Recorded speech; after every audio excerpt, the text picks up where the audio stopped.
একটি প্রবাদ আছে, শুকনায় পাও বৎসায় নাও। এই হার অঞ্চলের মানুষের যেন বাস্তবে রূপ নিয়েছে এটি। আমার পেছনে রয়েছে একটি বাঙ্গা বাঁশের সেতু। এই সেতুটি মদন উপজেলায় ঘাটোয়া সিনাই নদীতে উপস্থিত। এই সেতু দিয়ে প্রায় 10 থেকে 15টি গ্রামের কয়েক হাজার লোকজন শুকনা মৌসুমে যাতায়াত করে থাকে। এলাকাবাসী জানিয়েছেন এই সেতুটি হচ্ছে তাদের একমাত্র ভরসা।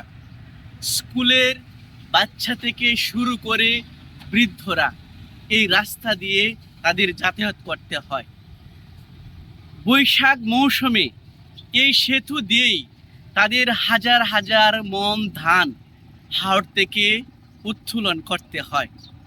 কৃষকদের একটি দাবি, এই এলাকা মানুষের একটি দাবি, এই অন্তর্বর্তীকালীন সরকার যেন দ্রুত সময়ের মধ্যে এখানে একটি স্থায়ী সেতু নির্মাণ করে দেয়। তুফাজ্জল হোসেন, নেত্র ভয়েস।